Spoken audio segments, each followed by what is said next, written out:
Biggest challenges every digital nomad faces is how to stay focused when you're in a new city, a new country.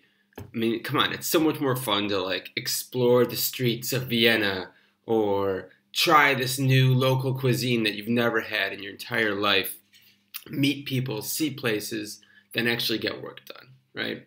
So that's one of the biggest challenges. So here are 6 tips, 6 tips for staying focused and getting work done when you're in a new place and it's a lot more fun not to do work. Okay, so I got inspired to make this video from Christine, who is a awesome digital nomad who is also gathering her own community of digital nomads and has a Facebook group. And she made a post about this. So a couple of these tips are from her post, which I will link to in the description below. And then a few of them are from me as well, because I've added my own. All right. So first off, Christine says that if you can stay in track and break down your bigger projects into smaller segments, like 30 to 60 minutes at a time, you chunk them down, you can stay more focused and get more done. And now, if as a freelancer or just you have your own business, obviously you can break your time into however you want. Now, I'm an employee, so how this applies to me is, I still have to have 8-hour days normally. But what I did was I talked to my boss, and you could do this too if you're an employee. And I prefer doing them in smaller chunks as well. So I said, you know what, I'm going to work half day Friday, half day Saturday. How does that sound? We can do it like on a trial basis for the first month. If it goes well after a month, great, keep doing it. If not, I'll just go back to my normal Monday to Friday. And he's like, yeah, okay, give it a try. And sure enough, I actually ended up I'm a lot more productive on my half days, my Friday and my Saturday, because I know I only have 4 hours, and I can like look forward to having more of a weekend after that and doing fun stuff, and I can be a lot more focused. So for me, that works a lot better. Okay, the next tip from Christine was if you have any daily tasks that you know would help grow your business and generate income, but not too difficult, you can do them on the fly, like let's say responding to social media, emails. These are the kind of things you can do when you normally would just be like waiting somewhere, waiting for a train, an airplane.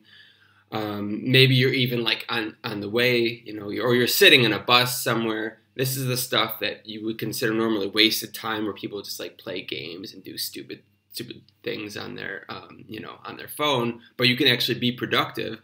And I know for me, when I do that stuff, I feel a lot better. Like, oh, wow, okay, I was just waiting on the train, sitting on the train, but here I am, and I got all these things done. So, kind of using that stolen time, I don't know, you could say, to get stuff done. Now, here are a few tips of my own as well to add to that to stay productive. And before I get into that, please give this a thumbs up and subscribe. There's the thumbs up. If you like these tips and find that it's super important also to get as much done as you can when you're in a new place. Okay, so my own tips are, if you don't mind spending a few bucks, if you're in a new city, find a co-working spot, because you can be a lot more focused there than you would be in your Airbnb or a hostel. Like I made videos, like I like staying in hostels to meet people, but they're not the best places to get stuff done. Even an Airbnb, if you're by yourself, like you can still, get distracted and go to a co-working space if you can, all right? At least for part of the time. Also, speaking of spending a few bucks, if you don't mind doing that, if you have a little bit of a budget, I highly recommend getting a virtual assistant to outsource any tasks that aren't like essential that you need to do. So again, if you're like answering emails, maybe you're writing something up and you already have kind of an outline written, what you wanted to say, you can find a virtual assistant to help you write. And I've done this recently, and she's done amazing things for me. Or just like kind of contacting people, reaching out, prospecting, maybe doing like the first step to a sales process, whatever it is, virtual assistants can help. All right, and now, what is this? Okay, this is a super old school, I know, the pen and paper method, because I stare at screens all day, and you probably do too if you're a digital nomad or wanting to be a digital nomad. So I find that putting some pen to paper, writing a to-do list, even if I know like in my head, like, oh, I have to contact this person or I have to do this thing, if I know it, still like doesn't always kind of like, it's easier to push off, but I find I hold myself much more accountable when I actually write this stuff down, and I'm like, I check it off, like I cross it off. It's just kind of that good feeling, and it's nice getting my eyes off of the screen psychologically. I can't explain why it helps, but it does, and so I get more done that way. And last but not least, if you are working with a virtual assistant or any team members or colleagues or anyone that you do work with, project management tool like Trello, and I'm going to link to that below. It's free. They have a paid version. You really don't need it. It really, really helps get stuff done.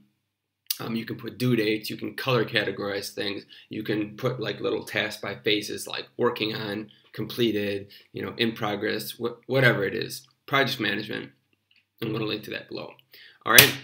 Again, if you like this, please subscribe and give me a thumbs up. You are awesome. I'm awesome. And we're awesome for just being ourselves. All right. See you guys in the next video. Thank you for watching.